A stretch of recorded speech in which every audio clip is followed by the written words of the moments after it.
warahmatullahi wabarakatuh. Perkenalkan, nama saya Sarah Tafia dari kelas 1 BBAC Universitas UI Yesus Purwokerto. Pada video kali ini, saya akan memberikan sedikit pengetahuan tentang pendidikan kepada teman-teman semua, guna memenuhi tugas UAS mata kuliah Dasar-Dasar dan Teori Pendidikan. Langsung saja, untuk soal yang pertama ialah deskripsikan dan klasifikasikan definisi pendidikan, ilmu pendidikan, beserta ruang lingkupnya. Teman-teman semuanya, pendidikan merupakan suatu usaha perubahan sikap dan tingkah laku seseorang atau sekelompok orang dengan memberikan bimbingan dan bantuan dalam mengembangkan potensi baik jasmani maupun rohani yang dilakukan oleh orang berilmu atau tenaga pendidik kepada peserta didik, sehingga manusia mencapai kedewasaannya dan mampu hidup secara mandiri melalui pengajaran dan pelatihan yang sudah diketahui. Lanjut, untuk ilmu pendidikan merupakan suatu ilmu yang mempelajari tentang perubahan sikap dan tingkah laku seseorang atau kelompok dalam rangka mendewasakan seseorang melalui suatu pengajaran dan pelatihan. Selain itu juga, ilmu pendidikan juga dapat diartikan sebagai suatu sistem pengetahuan tentang pendidikan yang diperoleh dengan bentuk pengajaran dan pelatihan.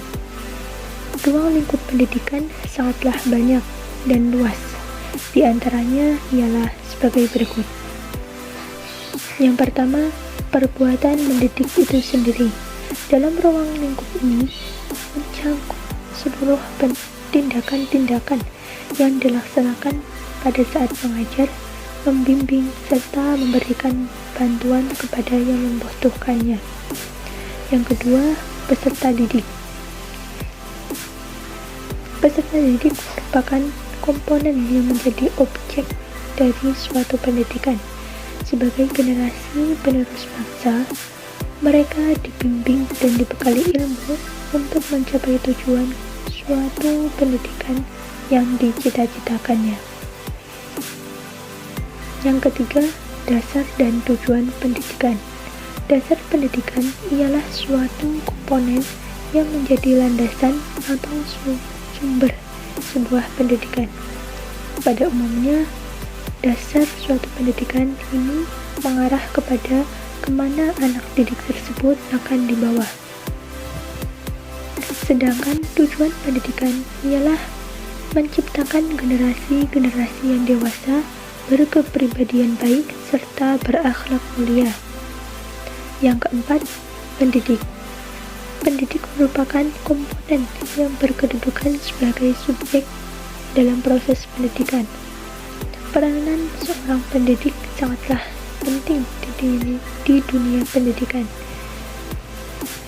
Dan yang kelima, materi pendidikan. Materi pendidikan merupakan bahan-bahan pengajaran yang disampaikan kepada peserta didik.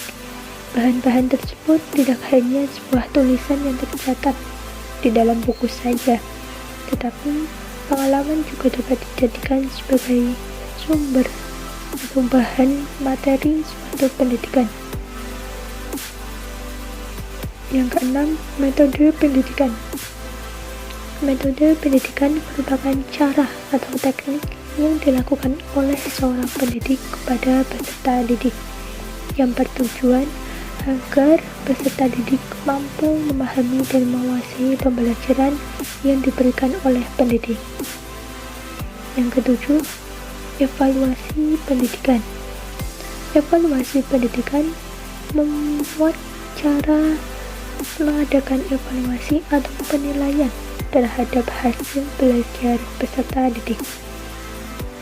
Dalam fase ini, peserta didik akan diuji seberapa besar kemampuan dan hasil pencapaian belajar peserta didik. Yang kedelapan, alat-alat pendidikan. Alat-alat pendidikan merupakan komponen yang memungkinkan terlaksananya kegiatan pendidikan.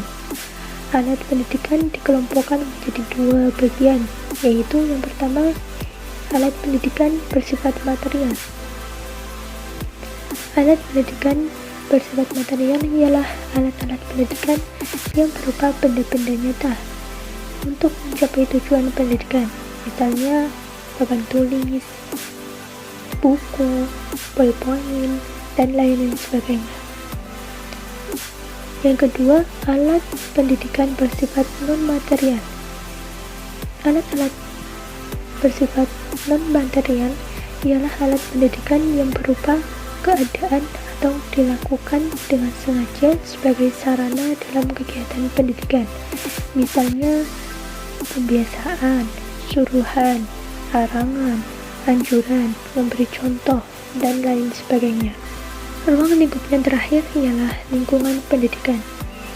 Lingkungan pendidikan merupakan segala sesuatu yang ada di sekitar manusia, baik berupa benda mati, makhluk hidup, ataupun peristiwa-peristiwa yang terjadi, termasuk kondisi masyarakat yang dapat memberikan pengaruh kuat kepada individu.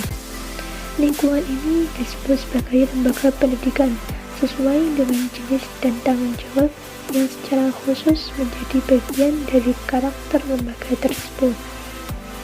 Soal yang nomor 2 ialah uraikan dan petakan karakteristik teori pendidikan aliran baru. Teman-teman semuanya, teori pendidikan aliran baru pada umumnya telah memberikan kontribusi secara bervariasi terhadap penyelenggaraan kegiatan belajar mengajar di lembaga pendidikan saat ini.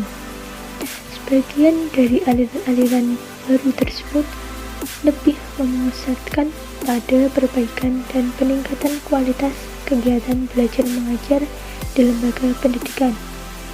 Beberapa aliran-aliran baru pendidikan yang muncul, di antaranya yaitu yang pertama, pengajaran alam sekitar. Pengajaran alam sekitar merupakan suatu aliran pendidikan yang mendekatkan anak dengan alam sekitarnya. Menurut Tirta Raharja dan Solo, ada beberapa prinsip dari aliran ini, yaitu dengan pengajaran alam sekitar, seorang pendidik dapat menerapkan secara langsung. Selain itu juga, dengan adanya pengajaran ini, dapat memberikan peluang besar untuk anak agar menjadi aktif. Beberapa keuntungan atau kelebihan pengajaran alam sekitar, yaitu pengajaran ini menentang verbalisme dan intelektualisme. Objek alam sekitar dapat membangkitkan perhatian spontan dari peserta didik yang akan mendorongnya melakukan kegiatan dengan sepenuh hati. Peserta didik akan didorong untuk selalu aktif dan kreatif. Selain itu juga peserta didik dijadikan subjek bagi alam sekitarnya. Aliran pendidikan baru yang kedua yaitu pengajaran pusat perhatian. Pengajaran pusat perhatian didasarkan pada alam sekitar yang menjadi objek pengamatannya yang dititik beratkan pada suatu pusat tertentu, yaitu hal-hal yang menarik perhatian manusia dalam menjalani perkembangan hidupnya. Yang ketiga yaitu sekolah kerja. Sekolah kerja ini bertolak dari pandangan bahwa pendidikan itu tidak hanya demi kepentingan individu, tapi berkewajiban untuk menyiapkan warga negara yang baik, yakni tiap orang adalah pekerja dalam salah satu lapangan jabatan. Tiap orang wajib menyumbangkan tenaganya untuk kepentingan negara. Dalam menunaikan kedua tugas tersebut haruslah selalu diusahakan kesempurnaannya, agar dengan jalan itu tiap warga negara ikut membantu mempertinggi dan menyempurnakan kemanusiaan dan keselamatan negara. Aliran yang keempat ialah pengajaran proyek. Dalam pengajaran proyek, peserta didik bebas menentukan pilihannya, merancangnya, serta memimpinnya. Proyek yang ditentukan oleh mereka sendiri akan mendorong mencari jalan pemecahan bila ia menemukan kesukaran. Mereka dengan sendirinya giat dan aktif karena sesuai dengan apa yang diinginkannya. Pengajaran proyek akan menumbuhkan kemampuan untuk memandang dan memecahkan persoalan secara komprehensif atau menumbuhkan kemampuan memecahkan masalah secara multidisiplin. Adapun langkah-langkah pokok pengajaran proyek yaitu persiapan, kegiatan belajar, dan penilaian. Aliran yang kelima yaitu homeschooling. Homeschooling berarti memindahkan segala potensi yang ada di sekolah dibawa ke rumah. Hal ini bermaksud agar segala potensi yang ada dalam diri anak dapat dikembangkan dan diajarkan di rumah. Homeschooling juga sama dengan home education, yaitu pendidikan yang dilakukan secara mandiri oleh keluarga, di mana materi-materinya dipilih dan disesuaikan dengan kebutuhan anak. Dampak negatif dari homeschooling antara lain yaitu anak kurang bersosialisasi, menyebabkan anak homeschooling dijauhi oleh siswa usia tertentu. Yang kedua, membutuhkan komitmen dan tanggung jawab dari orang tua. Yang ketiga, proteksi berlebihan dari orang tua dapat memberikan efek samping ketidakmampuan menyelesaikan situasi dan masalah sosial yang kompleks dan tidak terprediksi. Sedangkan dampak positif dari homeschooling yaitu homeschooling mengakomodasi potensi kecerdasan anak secara maksimal karena setiap anak memiliki keberagaman dan kekhasan minat, bakat, dan keterampilan yang berbeda-beda. Yang kedua, metode ini mampu menghindari pengaruh lingkungan negatif yang mungkin akan dihadapi oleh anak di sekolah umum. Pergaulan bebas, tawuran, mongkok, dan obat-obatan terlarang menjadi momok yang terus menghantui para orang tua, sedangkan mereka tak dapat mengawasi putra-putrinya setiap waktu. Dengan homeschooling, kecerdasan anak akan berkembang secara penuh karena anak diberikan kebebasan untuk belajar. Homeschooling memberi banyak keleluasaan bagi anak didik untuk menikmati proses belajar. Selanjutnya, setiap siswa homeschooling diberi kesempatan untuk terjun langsung mempelajari materi yang disediakan. Lanjut untuk aliran yang ke-6 yaitu sekolah alam. Sekolah alam merupakan sekolah yang dibangun untuk upaya pengembangan pendidikan yang dilakukan di alam terbuka agar mengetahui pembelajaran dari semua makhluk hidup di alam ini secara langsung. Konsep yang digunakan dalam sekolah alam ialah meliputi penggunaan alam sebagai tempat untuk belajar, penggunaan alam sebagai media dan bahan untuk pengajaran, serta alam yang digunakan untuk objek pembelajaran. Sekolah ini mampu mengatasi kebosanan yang terjadi pada siswa jika melakukan pembelajaran di dalam ruangan saja. Efeknya ialah dengan adanya sekolah alam tersebut bisa mewujudkan sebuah cita-cita pada setiap orang yang peduli akan perubahan yang terjadi di dalam dunia pendidikan, khususnya di Indonesia.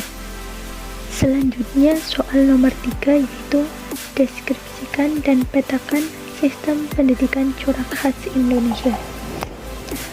Teman-teman semuanya, bangsa Indonesia merupakan negara berkembang yang sedang mencari bentuk tentang bagaimana cara dan upaya agar menjadi negara maju, terutama di bidang pendidikan. Sistem pendidikan di Indonesia mengacu pada sistem pendidikan nasional yang merupakan sistem pendidikan yang akan membawa kemajuan dan perkembangan bangsa dan menjawab tantangan zaman yang selalu berubah. Hal ini sebagaimana visi dan misi sistem pendidikan nasional yang tertuang dalam Undang-Undang Republik Indonesia Nomor 20 Tahun 2003 tentang Sikdiknas, yaitu yang berbunyi terwujudnya sistem pendidikan sebagai pranata sosial yang kuat dan berwibawa untuk memberdayakan semua warga negara Indonesia berkembang menjadi manusia yang berkualitas sehingga mampu dan proaktif menjawab tantangan zaman yang selalu berubah. Adapun misi yang diemban oleh Sikdiknas ialah mengupayakan perluasan dan pemerataan kesempatan memperoleh pendidikan yang bermutu bagi seluruh rakyat, yang dikutip dari Undang-Undang Republik Indonesia Sikdiknas Pasal 41. Sistem pendidikan di Indonesia menganut sistem pendidikan nasional secara makro. Dilihat dari segi pengelolaannya, sistem pendidikan nasional dikelola secara sentralistik, di mana tujuan pendidikan, materi ajar, metode pembelajaran, buku ajar, tenaga kependidikan, baik siswa, guru, maupun karyawan, mengenai persyaratan penerimaannya, jenjang kenaikan pangkatnya, bahkan sampai penilaiannya, diatur oleh pemerintah pusat dan berlaku secara nasional. Di samping itu, sistem pendidikan diselenggarakan secara diskriminatif, seperti masih terdapat sekolah-sekolah atau perguruan tinggi yang dikelola oleh masyarakat.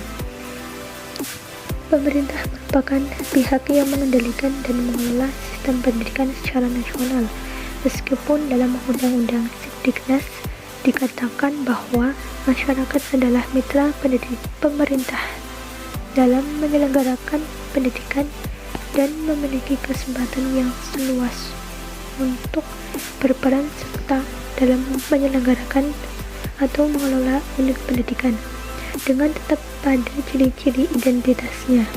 Namun pada praktiknya, semua ditentukan oleh pemerintah, lengkap dengan rambu-rambu dan ukuran-ukuran dalam penilaiannya. Pemerintah melakukan pengawasan atas penyelenggaraan pendidikan, baik yang diselenggarakan oleh pemerintah maupun masyarakat, dalam rangka pembinaan dan perkembangan satuan pendidikan yang bersangkutan.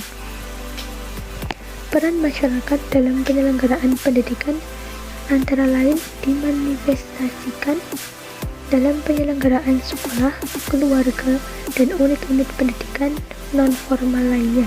Juga terasa kosong, formalis, tidak berjiwa, terpisah-pisah, dan lepas dari sentuhan nilai-nilai kemanusiaan, nilai-nilai agama, budaya, dan nilai-nilai keadilan lainnya. Soal yang keempat yaitu deskripsikan hubungan timbal balik dari pusat pendidikan. Teman-teman semua, suatu proses pembelajaran tidak akan pernah lepas dari pengaruh lingkungan. Ki Hajar Dewantoro, Bapak Pendidikan Nasional, dalam mengemukakan pengaruh lingkungan dalam proses pembelajaran dikenal dengan sebutan Tri Pusat Pendidikan yang meliputi lingkungan keluarga, pendidikan di lingkungan perguruan atau sekolah, dan pendidikan di lingkungan masyarakat atau pemuda. Sedangkan yang terkandung dalam Undang-Undang Nomor 20 Tahun 2003 tentang Sistem Pendidikan Nasional, pada pasal 13 ayat 1 disebutkan bahwa jalur pendidikan terdiri atas pendidikan formal, non-formal, dan informal yang dapat saling melengkapi dan memperkaya. Ketiga lingkungan yang dikemukakan Ki Hajar Dewantoro memiliki peran penting di setiap masing-masing tempat. Keberhasilan pendidikan merupakan sifat yang holistik atau saling berhubungan antara pendidikan di keluarga, perguruan atau sekolah, dan di masyarakat. Tanpa disadari, ketiga lingkup tersebut telah melakukan pendidikan dalam praktiknya. Hubungan antara ketiga lingkungan tersebut yaitu peran orang tua yang kewajiban mendidik anak di lingkungan keluarga karena keterbatasan orang tua dalam mendidik anak di rumah. Pada akhirnya proses pendidikan diserahkan di sekolah, namun masyarakat memiliki peran menjadi fasilitator bagi anak untuk mengekspresikan keterampilannya. Ketiga lingkungan tersebut saling mempengaruhi dalam pembentukan karakter yang baik, sehingga terbentuk suatu struktur bangunan yang disebut dengan pembudayaan yang baik. Lingkup yang pertama yaitu keluarga. Keluarga menjadi peran utama dalam keberhasilan pendidikan, karena dalam keluarga, pendidikan dan bimbingan pertama kali didapat oleh anak. Tanpa harus dimulai dengan tulisan, bahkan diumumkan, pendidikan dalam keluarga akan berlangsung dengan sendirinya, dengan tatanya di dalamnya, hingga berpengaruh besar terhadap perkembangan akhlak anak. Pendidikan di dalam keluarga terdapat pendidikan mendasar seperti kasih sayang, kewibawaan, dan nilai-nilai kesopanan.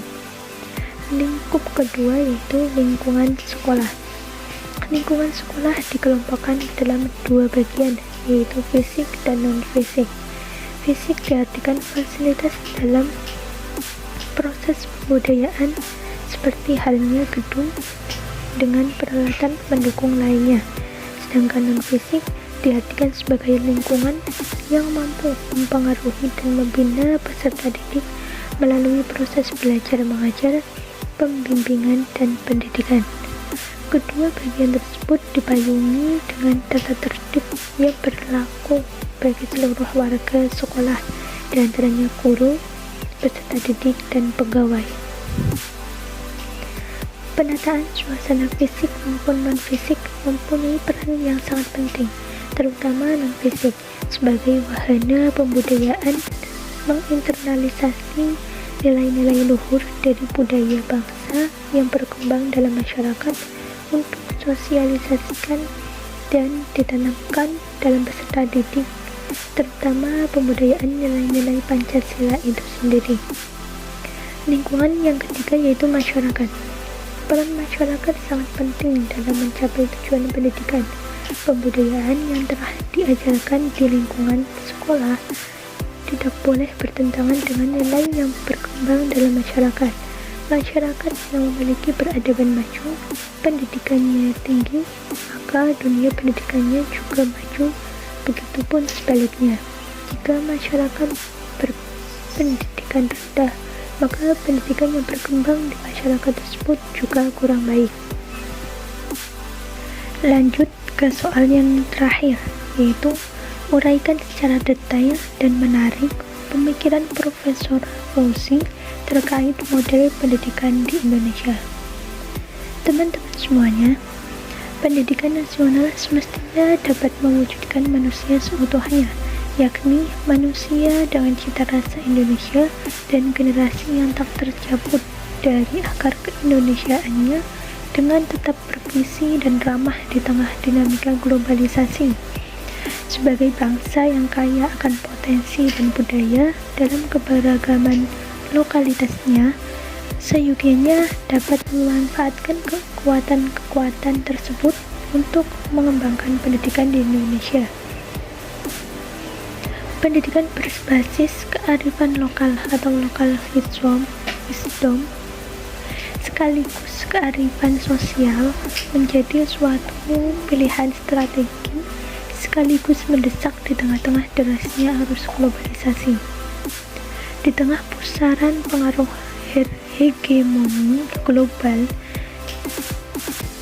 fenomena saat ini tidak hanya membuat lembaga pendidikan kita kehilangan ruang gerak sosial akibat orientasi pendidikan yang tertuju kepada kepentingan pasar, tetapi juga menipisnya pemahaman peserta didik tentang sejarah lokal, kearifan lokal, nilai budaya serta tradisi yang tersimpan di dalamnya. Parameter keberhasilan pendidikan tidak boleh diukur dari keberhasilan pendidikan mewujudkan moralitas sosial manusia yang terkait dengan realitas kebudayaan dan kehidupan sosial masyarakatnya. Keberhasilan pendidikan harus ditandai oleh perubahan yang lebih bersifat substantif dan kultural berupa insan-insan cerdas, kreatif, berkarakter, dan berbudaya. Pendidikan sebagai sarana pencerdasan kehidupan bangsa mengisyaratkan bahwa pendidikan menjadi tempat di mana kebijaksanaan atau kearifan diproduksi sebagai modal pengetahuan bagi peserta didik. Jika pendidikan yang fungsinya sebagai pilar pembangunan bangsa yang beradab dan bermartabat tidak mampu survive di tengah perkembangan zaman, maka dapat dipastikan budaya pendidikan bangsa ini ke depan akan tidak jelas arahnya. Pendidikan diartikan sebagai upaya sadar untuk mengembangkan potensi peserta didik secara optimal. Upaya sadar tersebut tidak boleh dilepaskan dari lingkungan peserta didik, terutama dari lingkungan budayanya, karena peserta didik hidup tak terpisahkan dari lingkungannya dan bertindak sesuai dengan kaidah-kaidah budayanya. Pendidikan yang tidak didasari oleh prinsip itu akan mengakibatkan peserta didiknya tercerabut dari akar budayanya. Ketika hal ini terjadi, generasi masa depan tidak lagi mengenal budayanya dengan baik sehingga menjadi orang asing dalam lingkungan budayanya. Selain menjadi orang asing, yang lebih mengkhawatirkan lagi ialah menjadi orang yang tidak menyukai budayanya.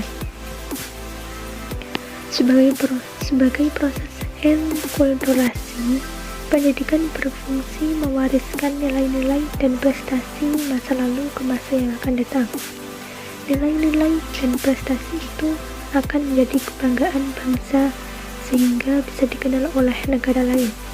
Selain mewariskan, pendidikan juga berfungsi untuk mengembangkan nilai-nilai budaya dan prestasi masa lalu menjadi nilai-nilai budaya bangsa yang sesuai dengan kehidupan masa kini dan masa yang akan datang, serta mengembangkan prestasi baru menjadi karakter suatu bangsa.